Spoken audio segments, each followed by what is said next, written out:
Buenas tardes a todos, a todas. Es una gran alegría encontrarnos con ustedes en víspera de la fiesta del Purísimo Corazón de María. Considero que los católicos tenemos que ser más conscientes de nuestra fe y del mundo en el que vivimos y en el mundo al que servimos. Por eso en esta tarde hemos invitado a algunas personas para que nos ayuden a reflexionar sobre la vida, el amor a la vida y la lucha que tenemos que hacer por la vida.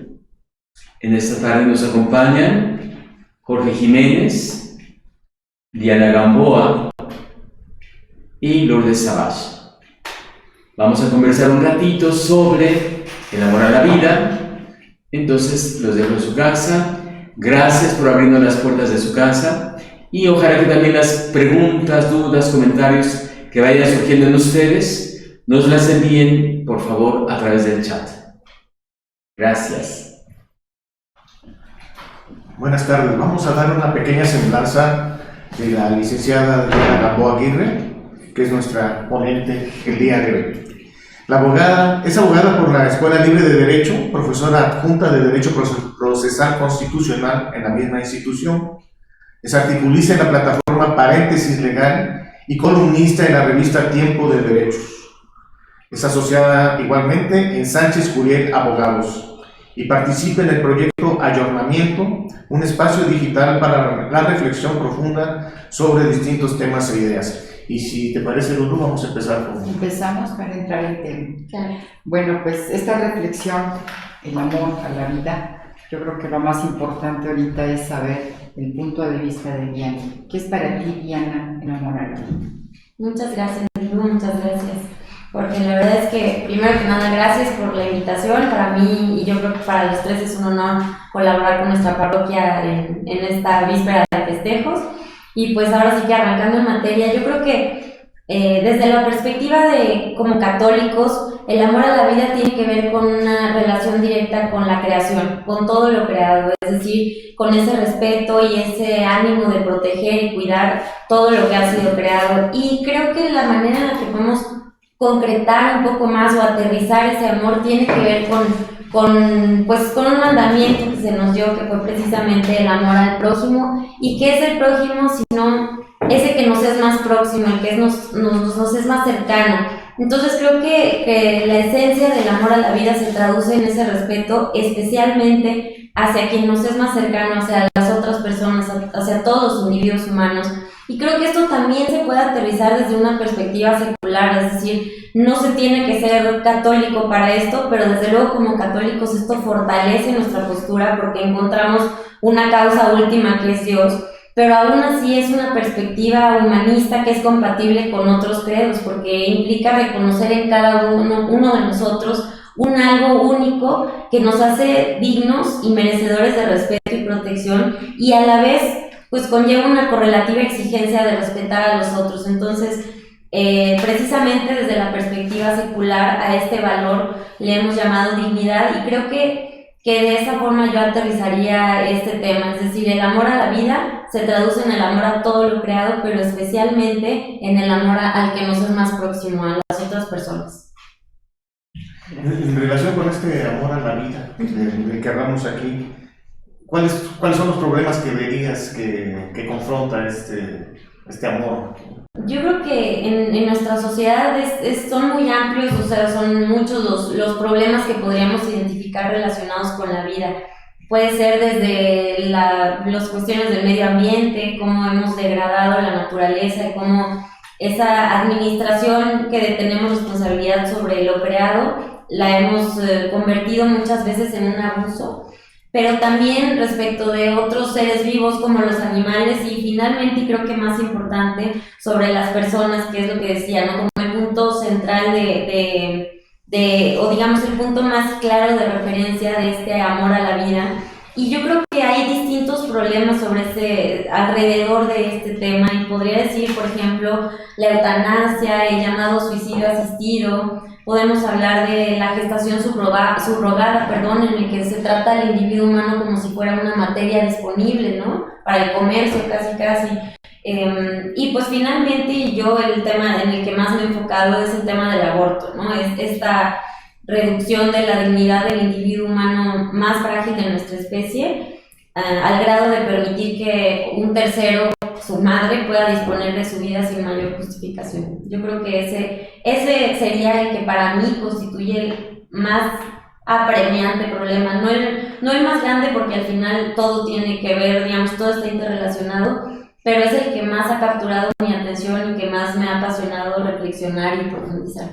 ¿Cómo fue que tú te metiste en esto? O sea, ¿cómo fue que te interesaste tanto, no? Porque uno puede pensar en una joven abogada, ¿de dónde salió exactamente sí, para estudiar esto? Pues la verdad es que efectivamente sí ha sido una especie de pasión por un tema que me parece que se ha desvirtuado. Yo platicaba hace poco con un amigo y le decía, realmente veo que el debate público sobre el tema del aborto está totalmente inclinado, incluso hablaría en términos impositivos, hacia una postura como si fuera la única válida, y me parece que es importante reivindicar que hay una posición racional del otro lado. Es decir, por más que se diga y se afirme que algo es, si hay razones para cuestionarlo, creo que es válido que las pongamos sobre la mesa y generemos un diálogo público, ¿no? Realmente, de repente vienen estas tendencias de afirmar o casi imponer, bueno, el aborto es un derecho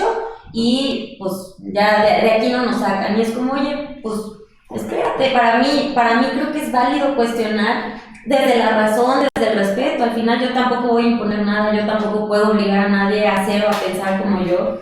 Pero lo que sí podemos hacer es poner otras ideas sobre la mesa de manera respetuosa, argumentada, justificada, de manera que se despierten un poquito esas mentes que no se han dado la oportunidad de reflexionar sobre un tema tan importante, ¿no? Porque al final yo no creo que todo aquel que apoya o que no cuestiona el aborto tenga a lo mejor necesariamente una postura, sino hay personas que no se han dado la oportunidad de reflexionar sobre el tema y de repente vienen estas insistencias, como yo les llamo, con eslogans y eufemismos que son muy llamativos, que de repente nos inspiran mucho, nos pareciera que si no las reflexionamos son verdaderas, pero es, por ejemplo, ¿no?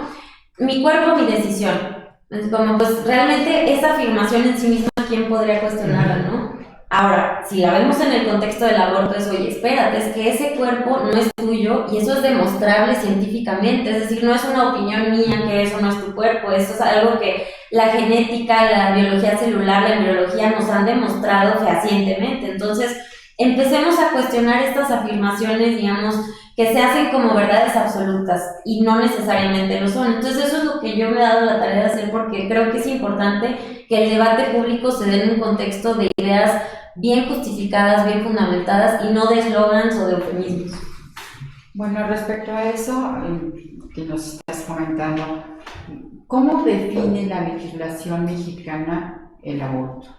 Mira, realmente no hay una única definición del aborto, sino tenemos que tener presente que el aborto es un delito que se llama del orden común, es decir, que se va a legislar a nivel estatal, aunque esté previsto en el Código Federal, su aplicación federal es muy escasa, sino se relaciona directamente con la legislación de cada uno de los estados.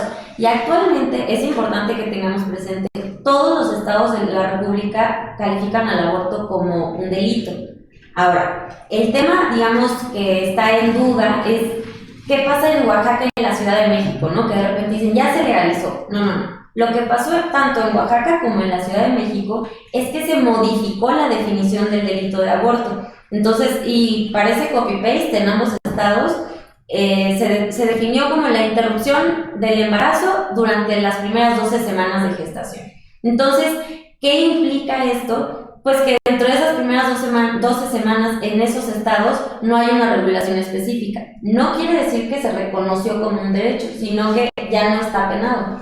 Entonces, esa es una situación. Otra, de repente viene esta insistencia en que el aborto, digamos, casi representa una persecución penal para las mujeres, y no es así. Actualmente más del 95% de personas que están presas por aborto son hombres. ¿Por qué? Porque hay hombres que impulsan o obligan a mujeres a abortar porque están en situación de fragilidad, de vulnerabilidad. Entonces, realmente lo que persigue este delito es eso, es a la mujer vulnerable que se ubica en esa situación. Y tampoco quiere decir que, bueno, pues entonces ya facilitémoslo. No, no es así. También hay legislaciones, dignas de atención, como dos en específico: Tamaulipas y Veracruz. En ambos estados, si bien se regula como delito la terminación de la vida del concebido durante cualquier etapa del proceso de gestación, la sanción que se impone en caso de que sea una mujer quien lo haga voluntariamente o que consienta que alguien lo haga, no es la pena de prisión. Se le impone, por ejemplo, en Veracruz se expresamente dispone el código, la pena será en libertad y será educación y salud integral. Y por otra parte, en Tamaulipas se da la opción al juez de que la pena se dé en libertad siempre que la persona, la mujer, lo solicite. Es decir, si la mujer solicita vivir su pena en libertad y efectivamente que sea educación, que sea salud, se puede hacer así. Entonces creo que podemos voltear a ver esas políticas públicas alternativas y encontrar otra opción y no irnos al extremo de decir, bueno, como ya no es delito, entonces es un derecho y pues podemos hacerlo sin justificación alguna, ¿no? Ahí es donde me parece que estamos en un problema. Esto es en cuanto al aborto voluntario, ¿no? ¿Qué es el aborto voluntario? Es, digamos, esta posibilidad de la mujer embarazada para impedir que su hijo nazca, justificado en la etapa de desarrollo en la que se encuentra. ¿Qué pasa con el aborto no punible? En estos casos de repente sacan mucho el tema de la violación, el tema de el riesgo de muerte de la madre y demás. ¿Es el aborto terapéutico? Pues creo que ese es el terapéutico en el caso de peligro de muerte de la madre, efectivamente. Pero los que se denominan no punibles son precisamente el ordenamiento jurídico reconoce que en esos supuestos se comete un delito, es decir, si se vulnera un bien jurídico digno de tutela, que es la vida del concebido. Sin embargo, en esos supuestos, por el dilema en el que se ubican las personas que están en esa situación, determina no imponer una pena. Es decir, pensemos en el caso, digamos, el caso más trágico de la mujer que fue violada. Si eventualmente en su estado de emoción violenta, en su alteración no violenta, en su estado de vulnerabilidad, en el shock en el que se encuentra, toma la decisión y aborta, eso no la hace merecedora de una pena de prisión para efectos de los legisladores. Podemos dialogar, debatir sobre si eso es adecuado o no, pero el punto es, digamos, si hay un tratamiento diverso para quien se ubique en esas situaciones dilemáticas en las cuales no hay una única respuesta, ¿no? Entonces eso es, digamos, la legislación en términos generales como está ahorita del aborto. Bueno, ahorita tú comentabas que el 95% de los presos son hombres que obligan a la mujer a abortar. Yo te quiero preguntar, ¿qué sucede cuando el hombre sí quiere que se tenga al concebido y es la mujer la que no quiere? ¿Hay alguna legislación que proteja eso? Pues ese dilema en México se presentaría en el caso específico de Oaxaca y la Ciudad de México, ¿no? Que es donde se podría realizar, digamos, sin limitación en esa etapa de desarrollo del no nacido. Y realmente no hay una legislación. La consideración ha sido poner el tema únicamente alrededor de la mujer y de alguna manera eliminar de la ecuación a un factor que digo yo es esencial para que podamos presentarnos ante una situación como esta. Al final de cuentas no habría un embarazo si no hay un gameto masculino y uno femenino, o sea, más allá del tema, digamos, el romanticismo de si padre y madre, biológicamente no hay un concebido si no hay un padre y una madre, ¿no? Entonces, yo creo que el problema es ese. En Argentina, por ejemplo, que ya se aprobó la visión del aborto como un derecho, que entiendo que allá es hasta las 14 semanas, porque al final es un criterio arbitrario, el tema de las semanas. En Argentina ya pasó un caso en el que una mujer estaba embarazada, pretendía abortar y el padre del concebido pidió a un juez que suspendiera la ley del aborto para efectos de que naciera el hijo y él hacerse responsable. No le iba a exigir a la mamá nada más allá que tener al hijo y ahora sí que permitirle a él ejercer su paternidad. Y a pesar de que el juez concedió esta medida cautelar, la mujer decidió abortar antes de que se le notificara la determinación y pues le impidió nacer a su hijo y le impidió al padre ejercer su paternidad, ¿no? Así como, pues en términos de la legislación argentina a modo de derecho. Entonces, realmente sí creo que es importante reivindicar la figura del padre, no como un, ay, se merece estar aquí, sino como una responsabilidad, porque al final quienes participaron en la relación sexual que tuvo por producto una concepción, pues son el hombre y la mujer, y eso deriva en responsabilidades para ambas partes, ¿no? Entonces, pues así las cosas con el padre. Pero en la legislación mexicana no hay nada que Actualmente no hay nada que lo contemple y pues en los casos de la Ciudad de México y Oaxaca la mujer podría, sin limitación alguna del padre del concebido, pues abortar. Entonces... Yo te quería preguntar, ¿tú crees que son las circunstancias las que llevan a la mujer a abortar? Yo creo que hay distintas... Podría catalogar dos tipos de causas. Una, sí, la situación de extrema vulnerabilidad que viven muchas mujeres y de ignorancia porque realmente no dimensionan el alcance de lo que es un aborto y de necesidad, digamos, se encuentran en una situación de vulnerabilidad en distintos frentes y eventualmente toman esa terrible decisión y se encuentran, necesitamos atender las causas que la colocan en esa situación de vulnerabilidad y efectivamente no llegar a, digamos, con esta actitud inquisitiva de, bueno, pues te vas a la cárcel. No, pensemos políticas públicas integrales, pero eso no debería ir de la mano, en mi opinión, de desproteger absolutamente al concebido. Y, digamos, dentro de la otra categoría, sí metería esta porción de mujeres que han caído en una narrativa francamente ideológica que normalmente se impulsa desde autodenominados feminismos, en el cual venden o proyectan el aborto como una situación de liberación de la mujer, de empoderamiento, ¿no?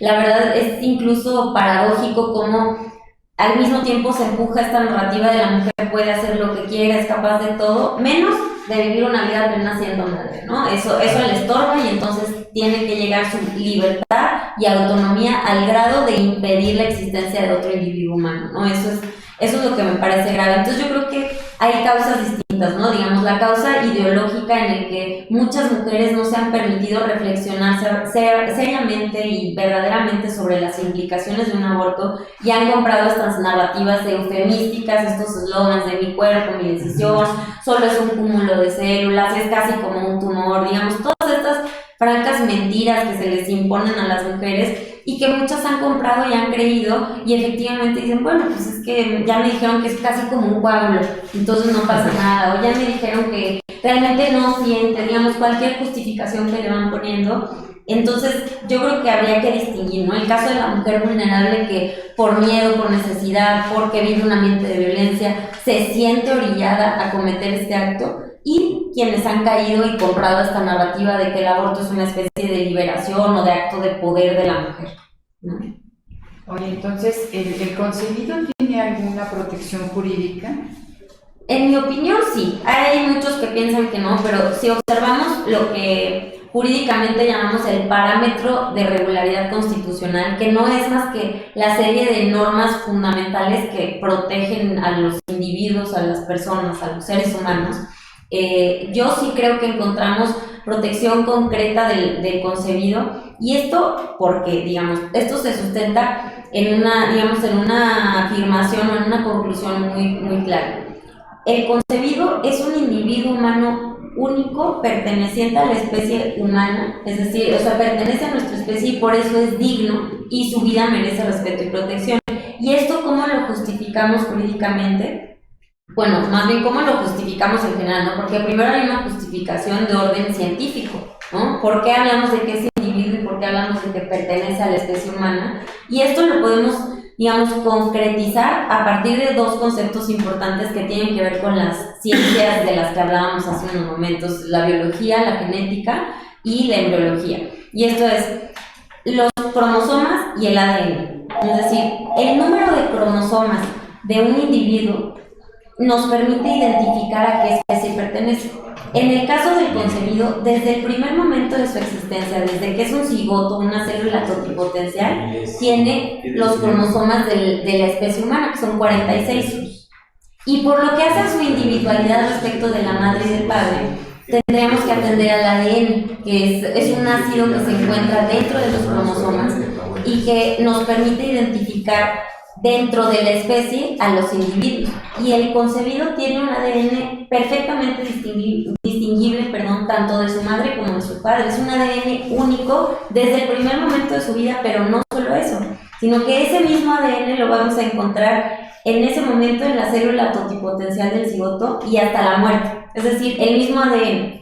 Digamos, hay un continuo que es perfectamente identificable desde la ciencia. Entonces, científicamente eso es lo que nos permite abordar al concebido como un individuo humano único y distinto de su madre. Ahora, hay una categoría normativa que es, que digamos que le otorga protección, y esto lo podemos encontrar primero en el concepto de dignidad humana, que es un concepto más de naturaleza filosófica, pero que se incorporó a los textos de derecho internacional después de la Segunda Guerra Mundial, y concretamente a partir de experiencias de dignidad lesionada como fue el Holocausto. Es decir, como humanidad hicimos un esfuerzo por encontrar un concepto que definiera ese valor que nos hace a todos precisamente merecedores de respeto y protección por el simple hecho de ser humanos. De hecho, la Declaración Universal de los Derechos Humanos habla de que la dignidad y los derechos son inherentes a todo miembro de la familia humana. ¿Y por qué todo miembro de la familia humana? Precisamente porque se buscaba evitar que nuevamente desde el poder se impusieran criterios para despojar de dignidad a determinados individuos. Estos criterios los vimos muy fácilmente, por ejemplo, pues los judíos no son personas, ¿no? Los despojamos de dignidad y ya sabemos cómo les fue, ¿no? El punto es, estas categorías son arbitrarias y eventualmente tuvimos que encontrar una categoría universal que fue la humanidad.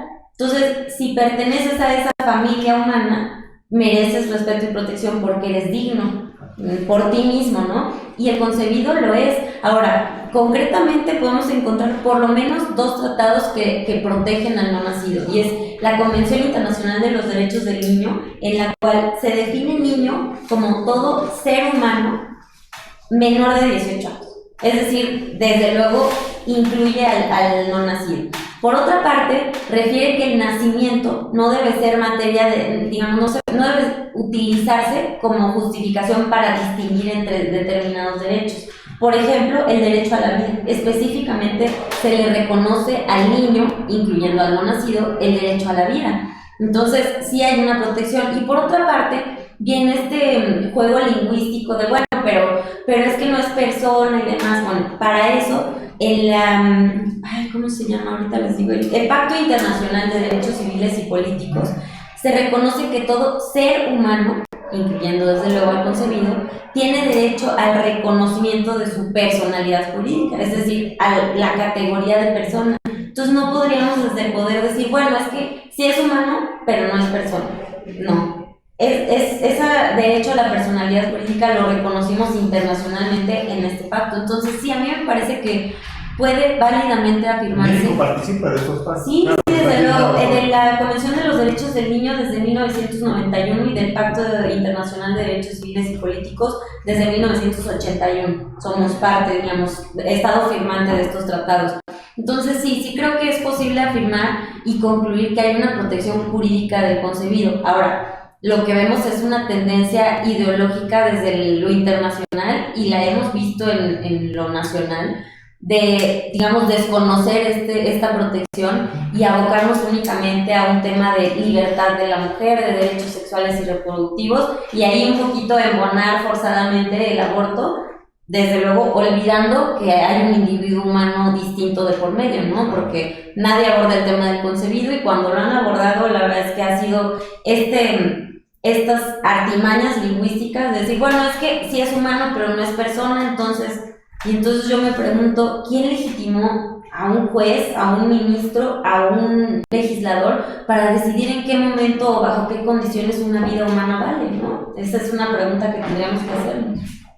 Bueno, tú hablabas del derecho a la vida, y yo te quería preguntar, ¿por qué entonces se dice que el aborto es un derecho? Pues yo creo que hay distintas razones, pero hay razones de índole político, hay razones de índole ideológico y hay razones de índole económico. Por ejemplo, hay una joven argentina que se llama Guadalupe Batallán, le dicen Lupe Batallán, y ella escribió un libro que se llama Hermana, date cuenta, no es revolución, es negocio. y ha, digamos, hecho la investigación, yo digo, nos ha hecho la tarea a todos de observar la cantidad de dinero que se inyecta en los distintos países para impulsar el aborto. Por ejemplo, en México, nada más de los estados financieros de International Planned Parenthood Foundation, de 2008 a 2016, se inyectaron en México más de 17 millones de dólares para promover el aborto, tanto por conducto de MexFam, que es la filial de Planned Parenthood en México, como por estas ONGs que se replican en Latinoamérica, ¿no? Las católicas por el derecho a decidir, que aprovechando el foro no son católicas, de católico no tienen nada, apoyan el aborto. Estas fundaciones Gire y otras más que han recibido y que siguen recibiendo cantidades exorbitantes de dinero para fomentar el aborto y para impulsar estos eufemismos, para venderlo como una lucha por las mujeres, que al final de cuentas, pues la mayoría de las mujeres no comparten esa visión. En Argentina se hicieron los estudios, las encuestas, y la mayoría de las mujeres no compartían la categoría del aborto como un derecho, no estaban de acuerdo en que se legislara como tal. Entonces, al final de cuentas, son sectores que yo creo que podríamos decir son minoritarios, pero muy ruidosos y con mucha inversión. Entonces, hay eso. Y por otra parte, la parte ideológica, filosófica, que viene desde el feminismo, que percibe, digamos, del feminismo postliberal, ¿no? Porque hay un feminismo liberal en el que yo creo que cualquiera coincidiríamos. Entonces, el feminismo liberal al final lo que proponía era, pues, todos somos iguales, incluyendo hombres y mujeres, y pues exigimos los mismos derechos, ¿no? Votar, educación, demás. Yo creo que nadie en su sano juicio nos opondríamos a eso. Pero después viene este feminismo un poquito más de corte marxista, que encuentra un enemigo etéreo, pero que califica como el patriarcado opresor. Y en este juego, digamos, marxista, la mujer es la categoría oprimida por ese patriarcado que normalmente tiene características masculinas. Y entonces, pues, el problema es que se percibe al aborto como una liberación de ese patriarcado. Entonces, yo creo que podríamos decir, por lo menos en la parte económica y filosófica, y en lo político, pues creo que lo vemos todos los días, ¿no? Con los pañuelos verdes en el Senado, con Olga Sánchez Cordero hablando del aborto como si ya fuera un tema no discutible. Entonces, pues yo creo que ese es un poquito el panorama. Perdón, ¿no se quiere hacer así como que es un problema religioso en algún momento? Sí, desde luego. Perdón, el Papa es el que dice que es un problema ético, más bien, el ético, ¿no? Sí, yo creo que muchas veces dentro de estas ONGs, dentro de estos colectivos, pretenden vender la visión de la defensa de la vida como exclusivamente religiosa. Y digo, una disculpa, pero por lo menos yo tengo entre 7 y 8 textos fundamentados con fuentes y demás en los que hago una justificación racional de por qué no considerar el aborto como derecho, y en ninguno de esos textos van a encontrar referencia alguna ni a la iglesia, ni a mi fe, ni mucho menos, que por cierto ni me avergüenza ni mucho menos, pero reconozco que hay ámbitos académicos en los cuales fundamentar desde mi fe complicaría mucho que se le tome en serio al texto que estoy escribiendo, pero eso no quita que digamos, podría un ateo, es más, Lupe Batallán hizo su libro siendo atea. Hay muchas personas que lo defienden desde la razón y los argumentos y que no tienen nada que ver con su posición espiritual o con su credo o con la visión de la realidad, espiritualidad o trascendencia que tengan. Entonces sí creo que se ha vendido así como un tema de la iglesia y no es un tema de la iglesia exclusivamente. Bueno, pues creo que por ahí tenemos un bonito video que nos gustaría compartir con ustedes respecto a precisamente el amor a la vida.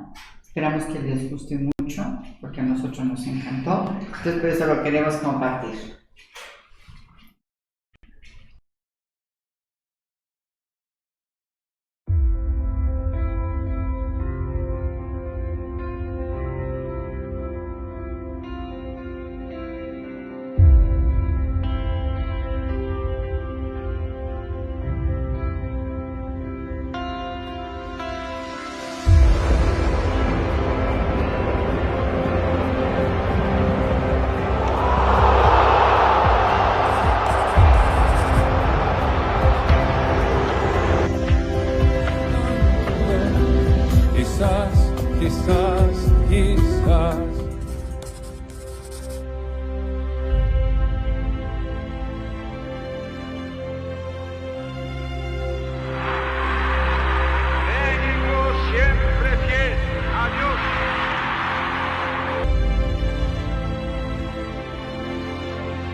que les haya gustado este video que escogimos, que fue aportación de nuestro querido párroco, Padre Alejandro, y que nos preguntemos sinceramente sobre el amor a la vida.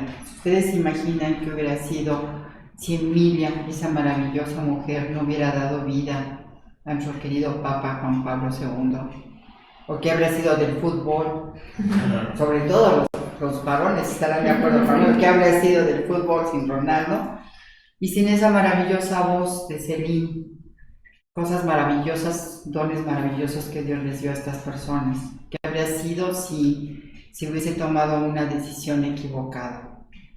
Entonces, pues lo dejamos para su reflexión y continuamos. Jorge, creo que tienes por ahí. Sí, nos están llegando algunas preguntas. Aquí en concreto tengo una de Arturo Peña, que nos dice: ¿qué derecho prevalece en este caso?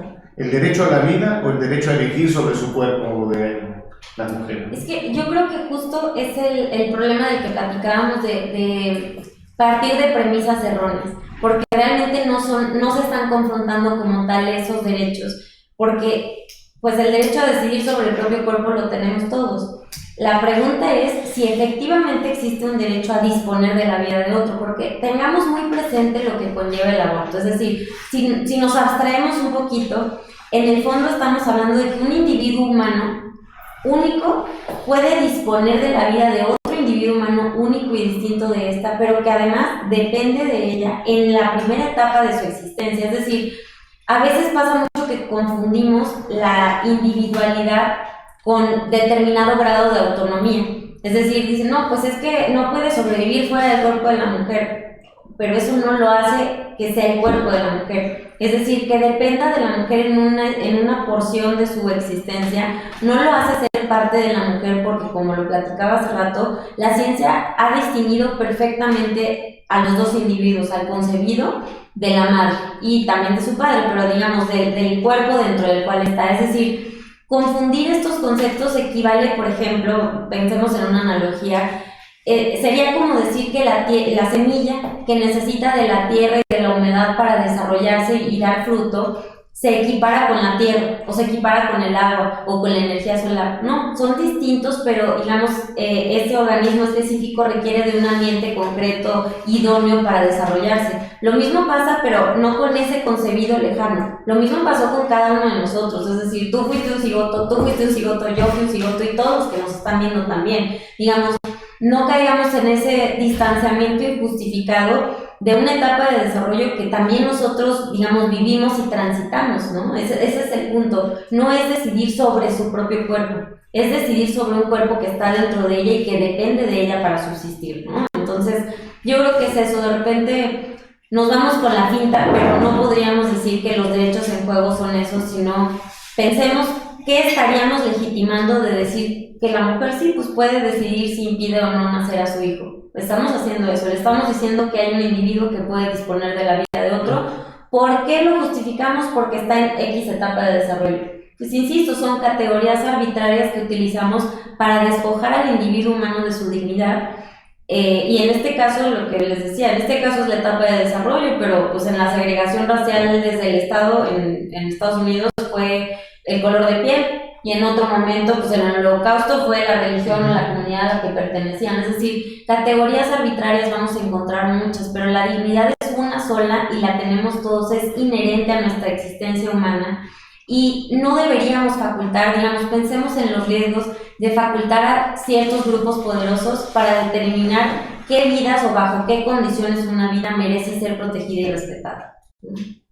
Ahorita me acuerdo de algo que dijo el Papa hace tiempo, que pretender legalizar esto o que nos parezca común y corriente es como contratar un sicario y sí, y decirle mátate a que es exactamente lo mismo. Sí, de acuerdo. De hecho, hay muchas personas que han criticado que el Papa no ha sido claro, y a mí me parece que justo si lo escuchamos ha sido perfectamente claro con este tema. Nada más que a veces se nos olvida que el Papa no es activista, el Papa no es un político buscando votos, ¿no? O sea, el Papa es la cabeza de nuestra iglesia y su labor principal, como la de, digamos, el magisterio, es custodiar una fe que nos fue revelada y al final de cuentas sí sirven de guía para decirnos por aquí vamos bien, por aquí vamos mal, pero la labor del Papa no es ponerse un pañuelo azul e ir a marchar, ¿no? O sea, es eso, pero el Papa ha sido claro sobre su postura, pero además sobre la postura que como iglesia sostiene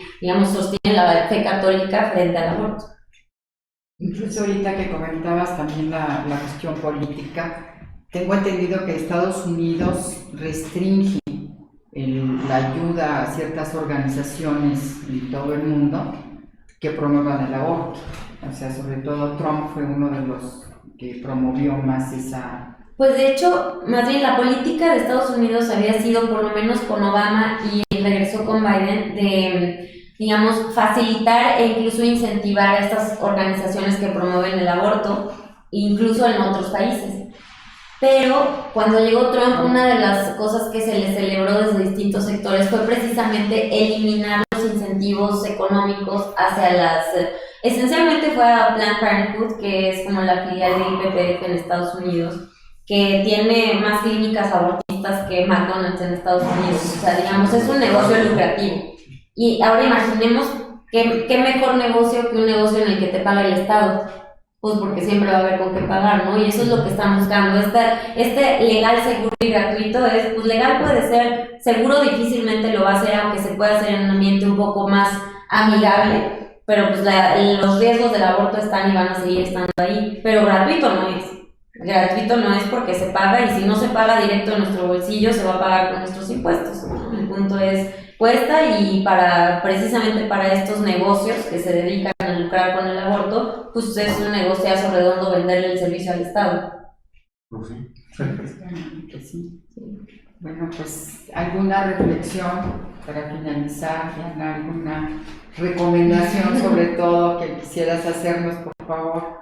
Sí, pues muchas gracias primero pues otra vez por la invitación, y realmente yo creo que lo que nos queda es fomentar este tipo de reflexiones, es decir, no nos quedemos solamente con lo que nos dicen, con lo que nos cuentan, investiguemos y formemos nuestra propia postura. Por otra parte, no nos inhibamos de discutir sobre este tema. De repente sé que puede llegar a ser violenta e incluso impositiva la posición de ciertos colectivos o grupos que nos tachan de si antiderechos, si esto, si el otro. El insulto no lleva a nada, mejor abramos diálogos y digamos, ok, ¿crees que estoy equivocado? Pues convénceme, ¿no? Al final para eso son los argumentos, para eso tenemos el diálogo, para eso tenemos la razón, para llegar a un punto en común. Y yo creo que eventualmente si nos sentamos sobre la mesa, hay puntos en común con las personas que apoyan esta postura. Es